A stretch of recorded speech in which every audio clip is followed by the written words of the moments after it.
Hello दोस्तों, स्वागत है आपका आज की इस वीडियो में। हम लोग बात करने जा रहे हैं क्लास 12th के 4th चैप्टर रासायनिक बल गतिकी के बारे में। तो बने रहिए मेरे साथ। मेरा नाम है संजय और आप देख रहे हैं digital technology India with education.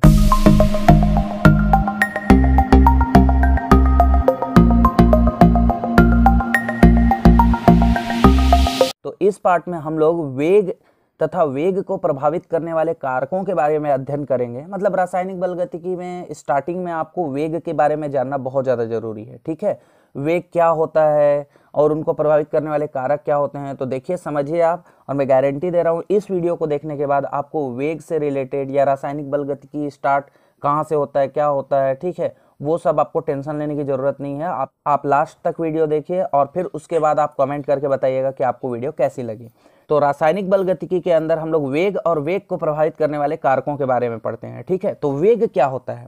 सबसे पहला बात तो ये आता है कि भाई साहब, वेग क्या होता है। ठीक है, वेग क्या है। तो देखिए, किसी भी स्थिति में परिवर्तन जब होता है, किसी भी चीज़ की स्थिति में यदि परिवर्तन हो रहा है, जैसे अभी आप मेरा वीडियो देख रहे हो, ठीक है, अभी कुछ देर बाद आप किसी और का वीडियो देखोगे, ठीक है, अगर देखोगे तो, या कुछ और काम करने लगोगे, तो क्या हुआ, पहले आप वीडियो देख रहे थे, अब आप कुछ और काम कर रहे हो या दूसरी वीडियो देख रहे हो, तो क्या कर रहे हो, आप परिवर्तन कर रहे हो ना, किसी भी चीज़ में परिवर्तन कर रहे हो। बस इसी को हम लोग क्या बोलेंगे, वेग बोलेंगे। ठीक है, अब चूंकि हम लोग क्या पढ़ रहे हैं, रासायनिक बल गतिकी पढ़ रहे हैं, केमिस्ट्री में पढ़ रहे हैं। ठीक है, तो केमिस्ट्री में क्या परिवर्तन होगा उसके बारे में हम लोग देखेंगे कि केमिस्ट्री में क्या परिवर्तन होता है, भाई क्या वेग है और इस वेग को प्रभावित करने वाले कारक कौन कौन है। मतलब कहने का मतलब, जो वेग है ये कितनी स्पीड से होगा, ठीक है, कितनी स्पीड से होगा, इसका पता करेंगे हम लोग। प्लस इस स्पीड को तेज करने वाले कौन कौन हैं, ठीक है, इस स्पीड को फास्ट करने वाले कौन कौन हैं और इसी स्पीड को स्लो करने वाले कौन कौन हैं। ये सब चीज़ें, ये सब प्रभावित करने वाले कारक हैं। वेग को किसी भी तरह से परेशान करने वाले या वेग को अच्छा करने वाले, उनके बारे में भी अध्ययन करेंगे हम लोग। तो रासायनिक बल गतिकी किसे कहते हैं, वेग तथा वेग को प्रभावित करने वाले कारकों के बारे में अध्ययन करना रासायनिक बल गतिकी कहलाता है। मतलब रसायन की वह शाखा जिसके अंतर्गत हम लोग वेग तथा वेग को प्रभावित करने वाले कारकों का अध्ययन करते हैं, वह क्या कहलाता है, आपका रासायनिक बल गतिकी कहलाता है। ठीक है, एकदम सिंपल लैंग्वेज है। अभी आपको लैंग्वेज दिखाई भी दे रहा होगा स्क्रीन पे, फिर मैं आगे बताता हूँ। ठीक है, चलिए अब समझिए, आपके सामने मैं एक एग्जाम्पल रख रहा हूँ, देखिए आप समझिएगा। मैं एकदम बेसिक से स्टार्ट करने वाला हूँ इसको, तब आपको और अच्छे से समझ में आएगा। ठीक है, तो देखिए, सबसे पहली बात तो हम रसायन पढ़ रहे हैं, केमिस्ट्री पढ़ रहे हैं। ठीक है, तो केमिस्ट्री में क्या परिवर्तन होता है। ठीक है, तो सबसे पहले मैं एक एग्जाम्पल रखता हूँ आपके सामने, तो आपको समझ में आएगा। जैसे फॉर एग्जाम्पल, एकदम बेसिक से हम लोग पढ़ेंगे। देखिए, मान लीजिए एक है बेरिलियम क्लोराइड है प्लस आपका है H2SO4, ये रिएक्शन कर रहा है। ठीक है, और बनाता है आपका BaSO4 प्लस 2HCl। ठीक है, 2HCl। और मैंने जो है ये जो रासायनिक अभिक्रियाएं हैं उनको बैलेंस कैसे करते हैं उसके लिए बहुत ही कमाल का वीडियो बनाया हुआ है। उसका लिंक मैं डिस्क्रिप्शन में या फिर ऊपर आई बटन पे भी वो शो हो रहा होगा, आप जाकर के उसको चेकआउट कर सकते हो। ठीक है, तो अब देखिए, हम लोग एकदम सिंपल पढ़ रहे हैं। देखिए, ये क्या है आपका बेरिलियम क्लोराइड। ठीक है, ये क्या है आपका बेरिलियम क्लोराइड, ठीक बात है। और ये क्या है आपका H2SO4। ये देखिए, ये एरो है, एरो के इधर वाले को हम लोग बोलते हैं अभिकारक। क्या बोलते हैं अपन, अभिकारक। मैं जान रहा हूं कि ये सब चीजें आपको अच्छे से पता होगा, कई लोग वीडियो छोड़ने का सोच भी रहे होंगे, लेकिन रुकिए, अभी थोड़ा सा समझिए बात को, फिर छोड़िएगा। ठीक है, तो अभिकारक है। ठीक है, और इधर क्या बनता है आपका उत्पाद। ठीक है, मतलब अभिकारक को हम लोग क्या बोलते हैं, रिएक्टेंट बोलते हैं, हम लोग रिएक्टेंट बोलते हैं। और इसको हम लोग क्या बोलते हैं, प्रोडक्ट। ठीक है, प्रोडक्ट बोलते हैं। अब समझिए, यहां पर देखिए बेरिलियम क्लोराइड था, अब इससे बन गया है बेरिलियम, क्या में बदल गया है, बेरिलियम सल्फेट में बदल गया, और जो H2SO4 था वो HCl में बदल गया। मतलब इनकी स्थिति में चेंज हुई। ठीक है, कोई भी स्थिति में परिवर्तन होता है, मतलब क्या हो रहा है, यहाँ पर वेग हो रहा है। ठीक है, अब वेग समझ में आया आपको। देखिए, पहले बेरिलियम क्लोराइड था और अब वो बेरिलियम सल्फेट बन चुका है। ठीक है, तो स्थिति में चेंज हो गई है। ठीक है ना, स्थिति में चेंज हो गया इसका, तो अब ये क्या बन रहा है आपका, वेग। ठीक है, तो वेग तो एकदम क्लियर यहाँ पर समझ में आ रहा है। अब समझिए आगे की बातें, कुछ बातें खास। इधर को हम लोग रिएक्टेंट बोलते हैं, जिसको हम लोग R से दर्शाते हैं, और R से भाई साहब आपका प्रोडक्ट बन रहा है, मतलब P बन रहा है। ठीक है, समझ में आ रहा है इतना? अब आगे सुनिए।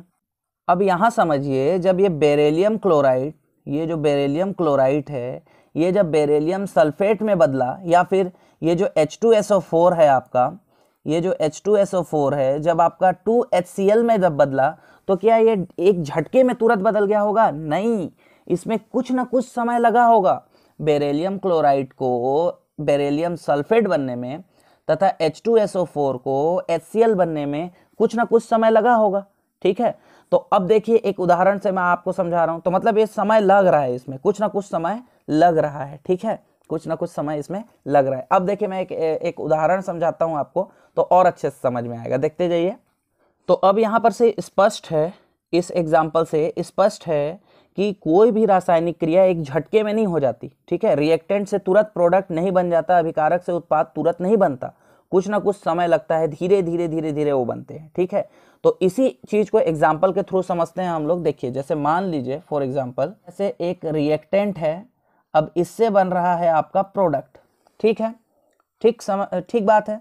अब सुनना, मान लीजिए रिएक्टेंट आपका है, मान लीजिए रिएक्टेंट स्टार्ट हो रहा है आपका 10 से, मान लो 10 ठो अणु है उसके अंदर, या परमाणु है 10 ठो। ठीक है, और उस समय प्रोडक्ट अभी चूंकि स्टार्ट हो रहा है, इसलिए प्रोडक्ट अभी कुछ भी नहीं बना है, 0 है। ठीक है, और इस समय जो समय है T बराबर जो समय है वो 0 है, मतलब अभी रासायनिक क्रिया हम लोग स्टार्ट करने ही वाले हैं। ठीक है, अभी करने ही वाले हैं, मतलब स्टॉप वॉच हम लोगों ने लगाया हुआ है, और अब जैसे ही हम लोग इसको दबाएंगे अभिक्रियाएं चालू होंगी। ठीक है, तो शुरू में 10 था, समझते जाइए, और जब T 0 टाइम था, ठीक है ना, तो 10 था।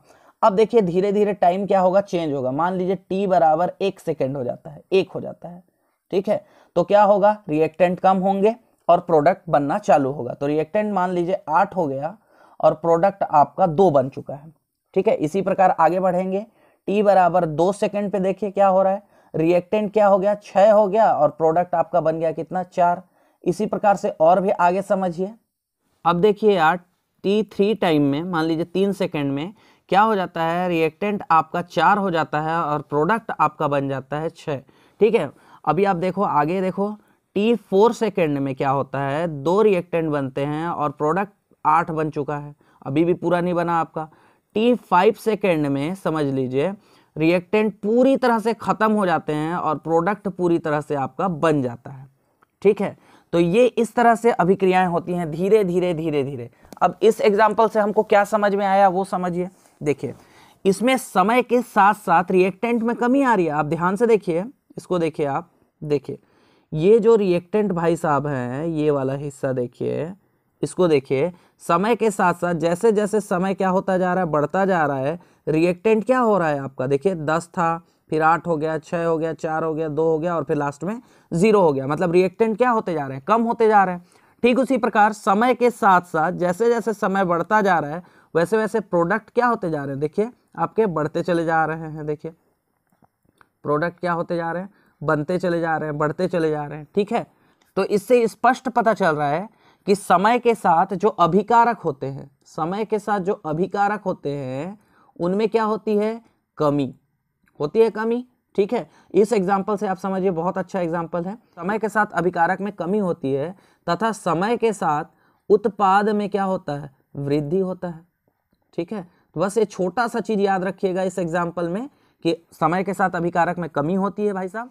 और देखिए वेग का अगर मैं सूत्र बोलूं तो वेग को हम लोग एक तरह से ऐसे लिख सकते हैं कि वेग बराबर होता है आपका अभिकारक के सांद्रता में परिवर्तन, है ना, क्या होगा, अभिकारक, ठीक है, के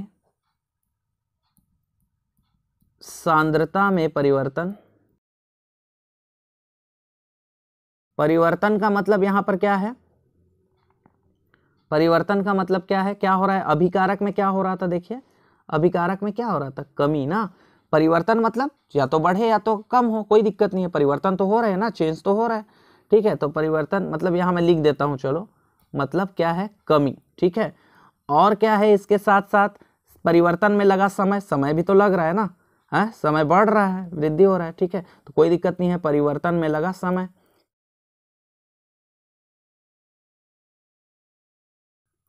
ठीक है, इतना समझ में आया।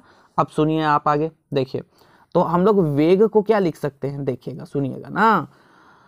अभिकारक, भाई साहब अभिकारक का चीज को कहते हैं, देखिए सुनिए, ये जो अभिकारक है इसको हम लोग रिएक्टेंट बोलते हैं, तो आर से दर्शा सकते हैं, सही है। सांद्रता के लिए हम इसको ऐसे एक डब्बे में बंद कर देते हैं, सही है। और परिवर्तन के लिए जरा सा परिवर्तन या जैसा भी परिवर्तन होता है हम इसको दर्शाते हैं किससे, डेल्टा से, ठीक है, डेल्टा से इसको दर्शाते हैं, ठीक बात है। तो इसको हम लोग किससे दर्शाते हैं, डेल्टा से दर्शाते हैं, ठीक। तो समय के साथ परिवर्तन हो रहा है बटे परिवर्तन में लगा समय, तो समय को हम लोग टी से दर्शाते हैं, देखिए समय को हम लोग किससे दर्शाते हैं, टी से। और परिवर्तन हो रहा है समय में भी, देखिए समय में भी क्या हो रहा है, परिवर्तन हो रहा है, तो समय मतलब टी और परिवर्तन मतलब डेल्टा लगा दीजिए, ठीक है। तो अभिकारक के सांद्रता में परिवर्तन मतलब डेल्टा आर और परिवर्तन में लगा समय मतलब डेल्टा टी। अब सुनिए, इसके आगे आपको एक चिन्ह माइनस लगाना जरूरी है। अब ये माइनस क्यों लगाना जरूरी है, माइनस क्यों लगा रहता है इसमें, क्योंकि ये समय के साथ जो अभिकारक आपके थे वो समय के साथ क्या हो रहे थे, देखिए समय के साथ कम हो रहे थे, और कमी के लिए हम लोग हमेशा मैथ्स में क्या यूज करते हैं, माइनस साइन यूज करते हैं, इसलिए वेग बराबर क्या होगा, डेल्टा आर बटे डेल्टा टी। अच्छा, इसको ऐसे भी लिख सकते हो आप, ठीक है, या एक और तरीके से आप इसको लिख सकते हो, देखो कैसे। तो इसको आप अभिकारक के टर्म्स में लिखे थे, अब देखिए आप इसी वेग को उत्पाद के टर्म में कैसे लिखेंगे, ठीक है। तो देखिए हम लोग लिखेंगे वेग बराबर, ठीक है, वेग बराबर, तो क्या था वेग बराबर हमारा, उत्पाद में, उत्पाद के सांद्रता में, सांद्रता शब्द का जरूर यूज कीजिएगा क्योंकि वो जो कोष्टक हम लोग लगाते हैं ना, बड़ा कोष्टक, वो इसी के लिए रहता है, सांद्रता में परिवर्तन, मतलब अब परिवर्तन हो रहा है, मतलब इसमें क्या हो रहा था भाई, वृद्धि हो रहा था, बढ़ रहा था ना, ये वृद्धि, प्लस बटे में क्या हो जाएगा आपका, परिवर्तन में लगा समय,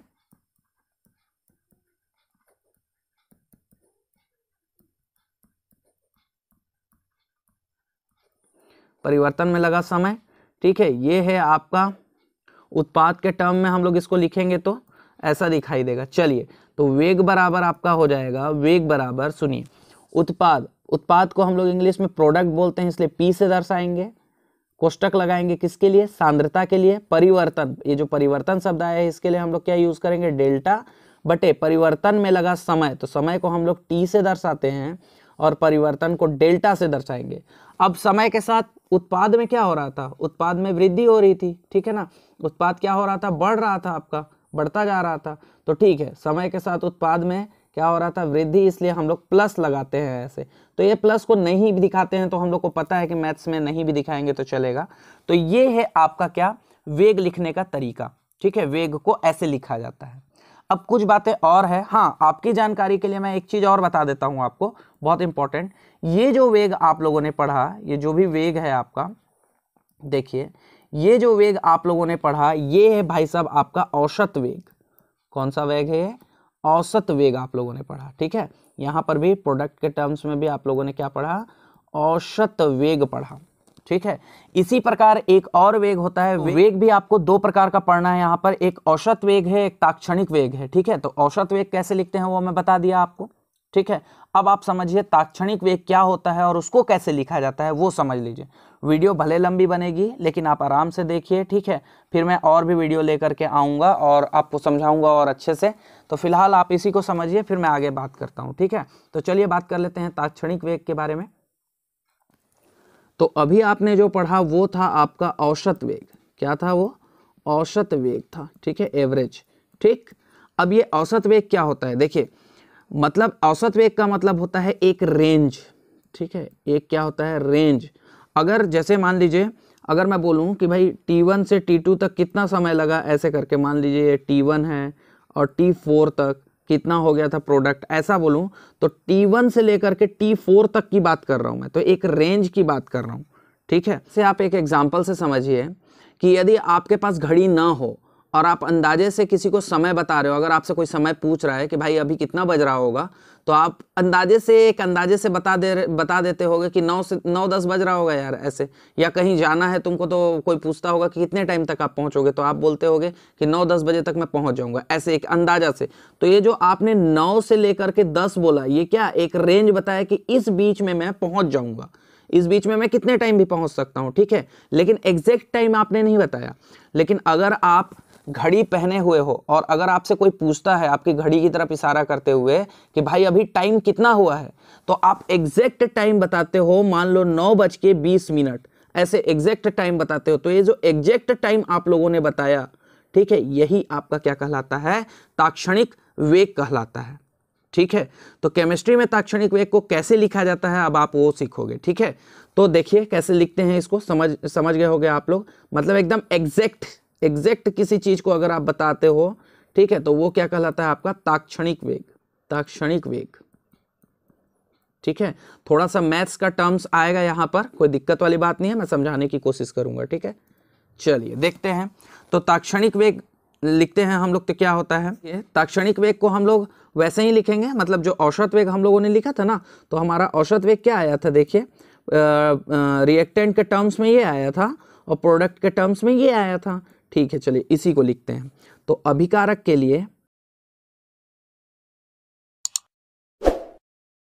जो हम लोग का आया था वो था, समझिए, माइनस, फिर था हमारा डेल्टा, और अंदर में था ऐसे डेल्टा आर बटे था डेल्टा टी, ठीक है। और उत्पाद के टर्म में क्या था,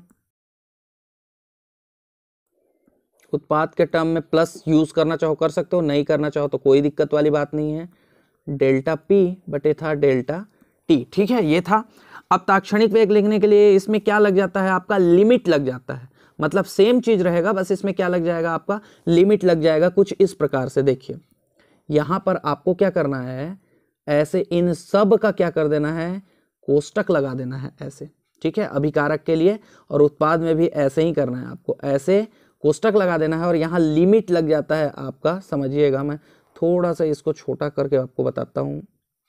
देखिए यहाँ पर आपका क्या लग जाएगा, लिमिट लग जाता है।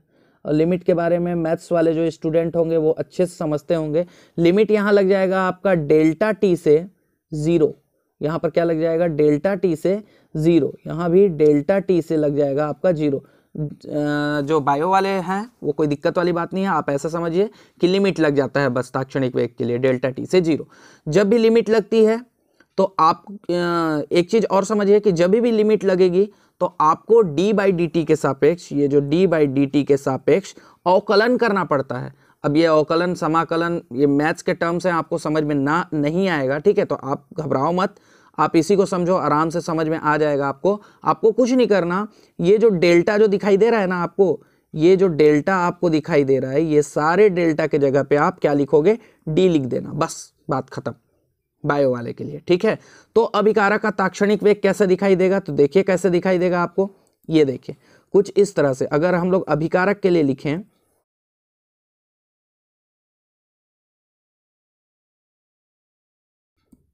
अगर मेरे को लिखना है तो मैं लिखूंगा, देखिए क्या हो जाएगा। तो यहां पर आपका लिखाएगा माइनस, प्लस जो आर है वो तो लिखाएगा ही, उसकी सांद्रता की बात हो रही है तो सांद्रता भी लिखाएगा, बटे में टी भी लिखाएगा। बस ये जो डेल्टा भाई साहब हैं इसके जगह पे आपका d/dt ऐसे हो जाएगा। तो d/dt के सापेक्ष इनका क्या हो गया, अवकलन, ठीक है। तो अगर मैथ्स वाले बच्चे हैं तो तुरंत समझ जाएंगे, लेकिन साइंस वाले बच्चों को दिक्कत जाएगा, इसलिए आप बस इतना बात रखिए कि जो डेल्टा है उसके जगह पे d/dt लिख दीजिएगा। ये क्या हो जाएगा, आपका ताक्षणिक वेग में चेंज हो जाएगा। तो अभिकारक के टर्म्स में r रहेगा, प्रोडक्ट के टर्म्स में p रहेगा, कुछ इस प्रकार से। देखिए ये कुछ ऐसा है। तो अभिकारक के टर्म्स में कुछ ऐसे दिखाई देगा आपका, ये माइनस लगा, ठीक है, और ये रहा r आपका सांद्रण, यहाँ पर लग जाएगा डेल्टा के जगह पे d और नीचे हो जाएगा डेल्टा t के जगह पे dt, ऐसे। ये अभिकारक के टर्म्स में लिखा है। इसी प्रकार उत्पाद के टर्म्स में हम लोग लिखेंगे, उत्पाद का ताक्षणिक वेग, तो ये हो जाएगा, अगर प्लस लगाना चाहो तो ठीक है, नहीं लगाना चाहो तो कोई बात नहीं, ये हो जाएगा आपका p ऐसे, बटे नीचे हो जाएगा t। और जो डेल्टा था उसके जगह पे डी लग जाएगा, d/dt। तो ताक्षणिक वेग कभी भी लिखने के लिए बोला जाएगा एग्जैक्ट वेग, तो इतना लिखाएगा आपका, ये वाला रिएक्टेंट के टर्म्स में और ये वाला प्रोडक्ट के टर्म्स में। तो आई होप आपको अब औसत वेग और ताक्षणिक वेग लिखने में कोई परेशानी नहीं आएगी। आज मैंने केवल लिखना सिखाया है, अब धीरे धीरे आगे हम लोग बढ़ेंगे और भी चीज़ें हम लोग क्या करेंगे देखेंगे इस चैप्टर में, ठीक है। तो मैं 12th का चैप्टर स्टार्ट कर चुका हूँ, अपने दोस्तों के साथ इस वीडियो को शेयर कर दीजिए, हो सके तो वीडियो को लाइक कर दीजिएगा, सब्सक्राइब कर दीजिएगा, और मैं मिलता हूँ आपको नेक्स्ट वीडियो में इसी का अगला पार्ट लेकर के।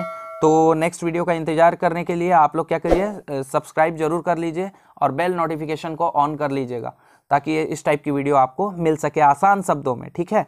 तो मैं मिलता हूँ आपको नेक्स्ट वीडियो में, तब तक के लिए बाय बाय।